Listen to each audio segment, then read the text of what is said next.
je suis de retour. Je sais, ça fait une éternité que j'ai pas sorti de vidéo sur YouTube.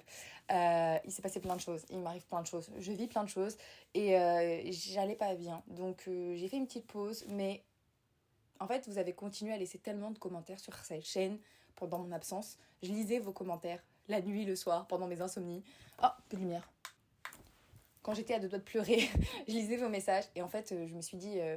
mais je peux pas laisser tomber cette chaîne parce que je l'aime trop et j'ai plein de choses à dire, j'ai plein de choses à raconter et je l'ai ouverte dans un moment où ça allait très mal, elle m'a aidé à aller mieux et je me dis que là je traverse encore des choses difficiles et que voilà, je vais pas lâcher ça, je kiffe. Donc aujourd'hui on se retrouve dans une vidéo, vraiment je ne sais pas du tout ce que je vais filmer et en fait c'est parce que je me mettais beaucoup trop de blocage à me dire oui mais c'est pas du contenu intéressant, ça va intéresser personne, non, je sais pas quoi, bref je me mets des blocages à moi-même. Donc aujourd'hui on se retrouve dans une vidéo full blabla. On va parler de plein de choses, de ce qui se passe dans le monde, de ce qui se passe en France, de mes projets de vie. Est-ce que je vais retourner en Algérie? Est-ce que j'ai toujours envie de m'installer là-bas? On va parler, je vais vous raconter ma vie et on verra ce que ça donnera. Je peux pas faire cette vidéo sans parler de ce qui se passe en ce moment, que ce soit dans le monde ou surtout dans notre beau pays qu'est la France. Je pense que tout le monde ici est au courant qu'on est... on est face à un scénario catastrophe. Je sais pas en fait si les gens se rendent réellement compte. Il y a plein de gens qui banalisent tellement l'extrême droite que en fait on est obligé de lutter, de parler, etc. Donc je suis obligée dans cette vidéo de faire un tout petit passage sur ça. Ceux qui me suivent sur Instagram savent que toutes mes stories c'est du militantisme. Je pense que les gens ils en ont marre. Toute la journée je vous balance que des infos. Enfin vraiment mon Instagram c'est vraiment ma page full lutte. Vraiment genre je ne m'arrête plus. Mais je suis obligée de faire un tout petit passage parce que je sais qu'il y a plein de gens qui me suivent et il faut qu'on parle de ces 48% d'abstention. 48% d'abstention en France, c'est énorme, c'est presque la moitié de la population, je sais pas si vous vous rendez compte. Attendez, j'ai des chiffres parce que je les ai notés tout à l'heure. La journaliste en moi ne peut pas parler sans chiffres, vous savez très bien que je suis obligée de vous balancer des chiffres. En France, nous sommes 68 millions. Il y a 47 millions de personnes inscrites sur les listes électorales et nous sommes 25 millions à avoir voté. Bon, je vais vous mettre le petit schéma que j'ai sur mon iPhone là, parce que c'est beaucoup plus parlant en schéma. Putain, j'avais oublié que j'utilisais mon iPhone en micro. Je commence à le bouger dans tous les sens. Oui, bah, moi de base, je suis journaliste. Hein. Je suis pas ingénieur son. 48% d'abstention. Si je vous parle de ça, c'est parce que moi aussi, pendant longtemps, j'ai pas voté. Quand j'ai eu le droit de voter à 18 ans, j'ai pas voté. J'ai pas voté et je crois que j'ai commencé à voter seulement l'année où il y a eu Marine face à Macron. Donc c'était les élections de Macron. Mais avant ça, je faisais partie des gens qui pensaient, et en réalité c'est quelque chose que je pense encore, mais dans la situation dans laquelle on est aujourd'hui, on peut pas se permettre d'avoir cet égoïsme-là, de se dire le vote ça sert à rien, de toute façon c'est les plus grands qui décident. Et moi j'ai vraiment cette sensation que au final, on se dit qu'on sert à rien parce que ce qu'ils ont envie de faire, ils le feront et que bah on n'a pas l'impression toujours que nos voix peuvent compter. Mais là, faut se rendre compte que face à ce qui se passe, face à Macron, face à toute la façon dont la France est en train de couler, les hôpitaux, le système de santé, le chômage, enfin, je sais pas si vous vous rendez compte et je sais pas si les gens qui me suivent sont des gens qui sont investis et qui s'intéressent à tout ce qui se passe autour de nous. Mais là, on est dans une urgence où on n'a plus le temps de faire semblant, on n'a plus le temps de se dire ouais, ça sert à rien de voter. Les gars, votez. Votez. Prenez votre petit papier et à partir du 30 juin, votez. Votez parce que c'est tous vos droits qui sont en suspens. Et si ça vous intéresse, il y a des gens qui ont envie que je fasse une vidéo à propos de ça, je le ferai avec grand plaisir parce que pour le coup c'est un truc qui me passionne et comme je vous l'ai dit, hein, venez sur Instagram, vous allez comprendre beaucoup mieux. Je peux faire une vidéo pour vous expliquer, mais vraiment c'est important de le faire. Donc s'il y a des gens qui me suivent, s'il y a des jeunes, parce que le taux d'abstention, vous savez, c'est des jeunes enfants d'immigrés, c'est des jeunes qui habitent dans les banlieues, c'est eux qui souffrent le plus de ce système. Mais c'est eux qui ne votent pas. Tout simplement parce qu'on vous donne l'impression à ces jeunes, et moi je m'inclus dedans, que notre voix elle compte pas en fait. Et je comprends qu'à force les gens n'aient plus envie de voter, mais les gars vraiment faites cet effort là. Le 30 juin, tout le monde va voter. Genre, s'il vous plaît. Même si vous vous en foutez, si vous savez pas pour qui voter, bon déjà, vous votez le nouveau Front Populaire, hein, c'est pas chez moi qu'on va entendre parler du RN. J'avais très envie de faire une vidéo sur l'histoire du FN et sur l'histoire de la fondation du FN et notamment sur le parcours de vie de notre grand Jean-Marie Le Pen qui a quand même une histoire de vie qui est très liée à l'Algérie. Et en fait je sais pas, genre je me dis nous enfants d'immigrés on est obligés d'aller voter les gars parce que je sais pas si vous vous rendez compte, c'est On est obligé de le faire. C'est notre devoir. Voilà, clairement, c'est notre devoir. Je vais vous mettre encore un screen que j'ai vu sur Instagram justement à propos de ça. Et vraiment, faites-le. Faites-le. Faites-le. Naïl, tu vas voter? Bah, j'ai déjà voté. Et après, là, tu vas voter pour qui? Ah, Aubry. C'est le mec qui a pas compris. Donc bref, le 30 juin. Je compte sur vous, ok? Bon, partie suivante. Il faut que je vous présente mes chats, parce qu'il y a un truc que je vous ai pas dit. J'ai 30 ans, je suis célibataire et j'ai 13 chats. Vous pensez qu'il y a un problème? Moi, je pense pas. Et lui, il pense que si. Allez, va-t'en. Sur Instagram, bon déjà, tous mes abonnés, c'est des Algériens. Je suis tous les jours en train de regarder des stories, là. Tous les jours, vous m'envoyez... En plus, vous m'envoyez vos stories. Vous êtes mauvais, hein. Vous m'envoyez le ciel bleu d'Alger, vous m'envoyez la mer, vous m'envoyez la Grande Poste. Et moi, je suis là, à Paris, alors qu'il fait... Il pleut, là. Il pleut tout l'été. Et je vois toutes vos stories. En vrai, je kiffe parce qu'il y a plein de gens qui ont testé les adresses qu'il y avait dans mon guide. Genre, je reçois des gens qui me taguent et qui vont exactement dans les petits endroits que je vous ai recommandés. Et ça, par contre, ça me fait trop plaisir. Je sais que tout le monde me demande quand est-ce que je retourne en Algérie. La réponse étant que ma situation est tellement compliquée financièrement que malgré le fait que je sois malade et bien malade en plus, j'ai décidé quand même de retourner travailler. Donc là, je suis dans un stade où j'essaye d'abord de me stabiliser financièrement. Mais j'ai quand même eu des petites nouvelles vis-à-vis de mon traitement, vis-à-vis de ces choses-là. Et même si ce n'est pas des bonnes nouvelles, ça me laisse une possible ouverture pour m'organiser peut-être un nouveau très long voyage en Algérie. En tout cas, je l'espère. Ce sera pas... Inch'Allah, comme dit ma mère, ça sera pas pour cette année. Inch'Allah, pour le début de l'année prochaine. Mais je vais retourner en Algérie avant. Qu'on soit clair. Dès que mon travail me donne l'autorisation de poser des jours, même si je pars pour 5 jours, je vous emmène. Et je vais essayer de faire un max de vidéos, genre vraiment un maximum de contenu pour essayer de vous rapporter un petit peu de l'Algérie. Je sais pas encore quand est-ce que je vais partir. Je pense que ce sera certainement en septembre. Je pense que là, il va commencer à faire vraiment trop chaud. Et je déteste l'Algérie au mois d'août. Vraiment, c'est invivable. Donc, je préférerais attendre septembre-octobre. Et en plus, ce serait incroyable parce que je vais peut-être partir avec ma petite sœur qui est pas partie en Algérie depuis très longtemps, donc je vais lui faire découvrir tous les endroits. On va se faire un programme de malade si on part pendant 10 jours, même si on reste que sur Alger, genre dinguerie, je vous jure dinguerie. Donc j'ai trop hâte de ça. Et en attendant, bah je regarde vos stories et j'ai le seum. Voilà. Je suis en grande réflexion de ce que je vais faire sur cette chaîne YouTube. Je sais que ça fait depuis le début, je vous dis que j'ai envie de raconter des histoires. La meuf elle dit ça, mais elle raconte jamais d'histoires. J'y réfléchis, vraiment j'y réfléchis. Et j'ai des petites idées, des petits trucs qui me viennent. Donc j'essaye de mettre ça en place. En attendant, ce que je vais faire, c'est que je vais essayer de sortir un maximum de vidéos, même si c'est pour faire que du blabla, comme aujourd'hui. En fait, j'ai pas envie de me freiner, j'ai plus envie de m'interdire des choses. Donc, même si c'est pas ultra intéressant, et ben écoutez, vous allez quand même en bouffer. J'espère que ça va vous plaire, parce que là, vous êtes face à... Franchement, j'ai envie de faire des choses beaucoup plus spontanées et plus naturelles, un peu comme cette vidéo, je pense que ça se voit. Je suis surexcitée, je débite, j'espère que vous suivez, je parle très vite, je sais.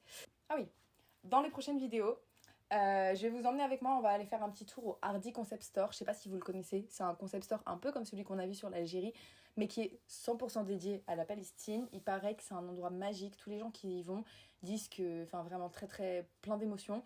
Et il paraît que les gens qui sont là-bas sont extraordinaires. Il y a un petit restaurant aussi qui propose des plats palestiniens et j'ai jamais mangé la nourriture palestinienne. Donc je sais pas si ça vous dit, mais je pense que dans la prochaine vidéo, on va essayer d'y aller. Il y a aussi plein d'événements qui sont organisés, dont...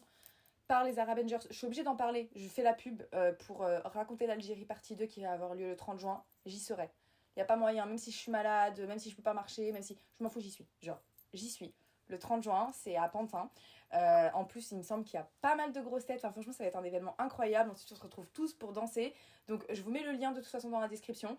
Laissez-moi une place, ok? Parce que j'ai pas encore acheté ma place. Donc, si je commence à vous faire de la pub et qu'au final, vous prenez toutes les places et je peux pas venir, ça va pas le faire.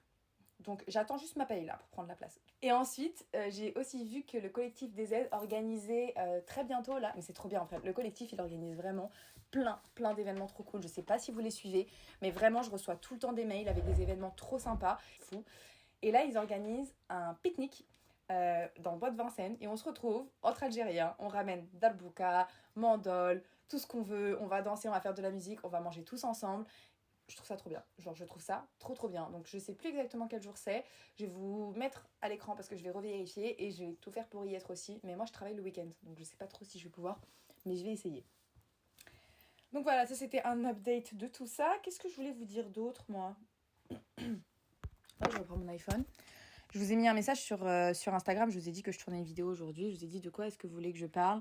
Et vous savez c'est quoi vos réponses? Parle-nous de ce que tu veux tant que t'es à l'aise. Mais vous êtes trop mignons. Vous êtes trop mignons. Je sais pas exactement ça fait combien de temps que je vous raconte ma vie, mais vu que j'ai plus grand chose à faire, il pleut encore? Il pleut plus. Je crois qu'on va aller s'acheter des fruits et des légumes. Je me suis commandé une machine à jus. Voilà, bon écoutez, on va continuer, je vais continuer à vous raconter ma vie. Écoutez, désolée. Je n'arrive pas à prendre du poids, je n'arrive pas à manger, je suis vraiment, on dirait pas là, hein, quand je vous parle, je suis pleine d'énergie, mais c'est vraiment, vraiment pas la vérité. J'en parlerai à un moment vraiment de tout ce que je traverse là et d'à quel point, genre, physiquement, c'est un enfer, ça me bouffe, mais bref, j'ai pas envie d'en parler maintenant.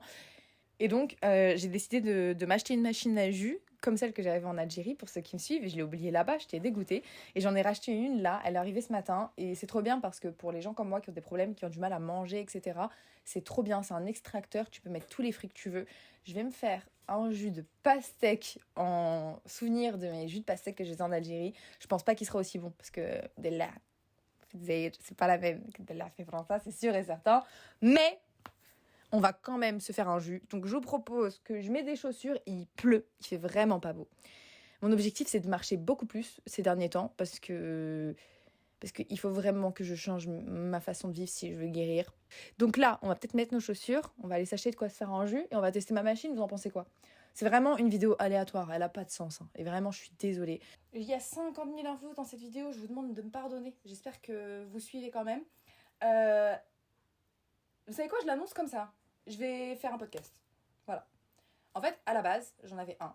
Mais je l'avais partagé avec personne. Genre, je l'avais même pas dit à mes copines et tout. J'ai fait un podcast. Et j'avais peur de partager. Donc, je le partageais, mais sans trop le partager, vous voyez. Et ensuite, j'ai laissé tomber. Parce que tout le monde fait du podcast et que ça me saoulait. Vraiment, la meuf avec son vieil ego qui veut pas faire comme tout le monde. Vraiment, je l'assume clairement. J'avais pas envie de faire comme tout le monde. Ça me saoulait. Mais parfois, j'ai envie de raconter des choses. Et surtout, ça fait des années que j'enregistre mes états d'âme dans mon dictaphone. Et genre, toutes ces archives-là, je veux qu'elles servent. Je me dis, c'est plein de moments que j'ai enregistrés dans ma vie où je partage mes états d'âme, etc. Et avec la façon dont j'ai évolué, c'est trop bien parce que parfois je me réécoute et je me rends compte de plein de choses. Et je me dis que ce serait peut-être pas une mauvaise idée de faire un truc avec. Donc je réfléchis. Mais en tout cas, ce qui est sûr, c'est que je vais faire beaucoup plus de vidéos comme ça face cam, où je raconte des choses, où je vais parler de sujets qui m'intéressent. Et certainement, seront réécoutables en podcast. Je vais aussi inviter une de mes copines, deux de mes copines sur cette chaîne. Laurine, qui a un podcast aussi que je vais inviter. On va parler, je pense, prochainement de la dépendance affective parce que vous m'avez posé trop de questions sur ça. Et surtout sur TikTok, j'en avais fait une vidéo et elle avait pété cette vidéo. Donc j'ai bien envie qu'on en parle ensemble. Et Sabrine, que vous avez déjà vu et revu, évidemment. Mais c'est sûr et certain qu'on va faire des formats ensemble. J'ai envie d'amener ma sœur aussi sur cette chaîne. En fait, j'ai envie d'amener tout le monde. Et aussi, à un moment, j'avais fait un format de podcast avec un invité où j'invitais quelqu'un et on parlait de quelque chose. Et ça, mon côté journaliste, il veut pas le lâcher. En fait, j'aime bien raconter des choses, j'aime bien parler, mais j'aime encore plus échanger. Et j'aime être dans mon boulot de journaliste, en fait. J'aime poser des questions, j'aime tout ça. Et en fait, quand j'ai commencé à le faire, si vous retournez un peu dans mes vidéos, vous allez en voir, je crois que j'en ai fait deux des vidéos comme ça. Une où ma sœur raconte son endométriose, je la mets dans le petit i. Et une où un de mes amis raconte son accident de moto. Pareil, je vous la mets dans le petit i. Et en fait, ces vidéos-là, quand vous les voyez, vous voyez bien que je suis au tout début, j'ai du matos, mais c'est un peu brouillon, c'est pas très très propre. Et en fait, à cause de ça, je me suis stoppée. Je me suis dit, ouais, moi, c'est soit c'est parfait, soit je le fais pas. Vraiment, c'est ça ma vie, c'est soit c'est parfait, soit je le fais pas. Et si je reste dans ça, je ne ferai rien. Je le sais très bien. Donc j'ai envie de m'enlever ce blocage. Et vous allez peut-être avoir plein de vidéos, vous allez avoir plein de trucs différents. J'arrive pas à avoir une ligne éditoriale, les gars. Ah, c'était ça que je vous disais tout à l'heure. J'ai un pote qui m'a envoyé un message sur Instagram pour me dire t'as aucune ligne édito.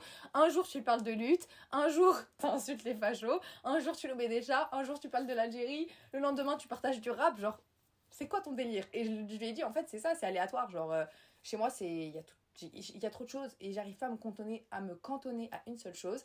Et c'est pour ça que j'ai appelé cette page Zara's Room. Parce que ma chambre, vous l'avez déjà vu dans mes toutes premières vidéos, c'est mon univers. Et il y a de tout, plein de choses que j'aime différentes. Et le problème, c'est qu'avec les réseaux, on a souvent l'impression qu'il faut être niche. Vous savez, il faut parler que d'une seule chose pour réussir. Et en fait, je crois que je m'en fous. Genre, je vais parler de tout, je vais faire plein de choses différentes. Et ce sera peut-être le fouillis, mais on s'y retrouvera. Vous inquiétez pas, on s'y retrouvera. Donc, voilà, va y avoir des choses qui vont arriver sur cette chaîne. Je suis très enthousiaste.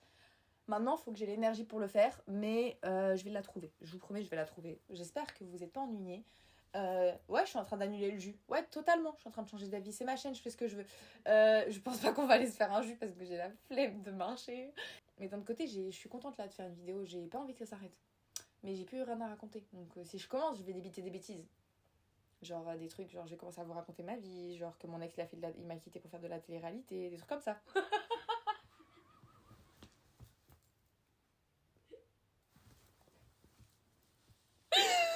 C'est pas une blague. Un jour, je raconterai. Non, jamais je raconterai ça. Jamais. Je peux pas, pour mon propre respect, je ne peux pas. Je ne peux pas. Bon, vous voulez que je vous présente mes chats? Ouais, vas-y, c'est bon, on part en cacahuète. Je vous présente mes chats. J'ai rien d'autre à faire, je sais pas quoi faire. Il faut bien combler cette vidéo au bout d'un moment. Venez, on blablate, venez, on s'en fout. Allez, chill, je vous emmène. Alors, je vous présente Pablo. Ah ouais? Pablo. Hein? C'est une femelle, mais on l'a appelée Pablo parce qu'elle avait une petite sœur qui avait... Enfin, vous voyez, elle a une goutte sur le nez. Comme les mecs qui sortent de prison et qui ont tué des gens, vous voyez, avec leur tatouage, là. Et elle avait une petite sœur qui s'appelait... qui avait une moustache, donc je les avais appelés Pablo et Pedro. Parce que je trouvais ça très drôle de me dire qu'ils étaient des Mexicains et qu'elle, elle sortait de prison parce qu'elle avait vendu des choses pas très légales. Hein, Pablo? Voilà. Et elle raconte toujours sa vie. Ensuite, on a Paki, que vous avez déjà eu, le plus beau, des plus beaux, des plus beaux. Ensuite, on a Mysterio. Mysterio, c'est le plus vieux chat de la maison. Mysterio, il a 15 ans. C'est un gros pépère, Mysterio. Et je vous ai dit, rap français, les gars. Aléatoire, très aléatoire. Souré.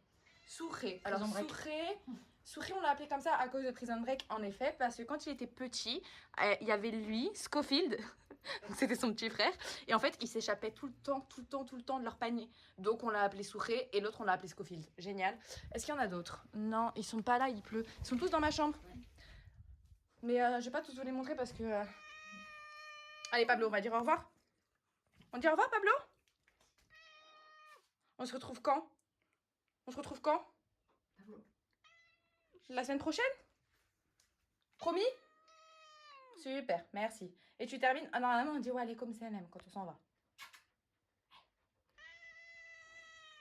Merci. C'est Pablo. Je m'en fous.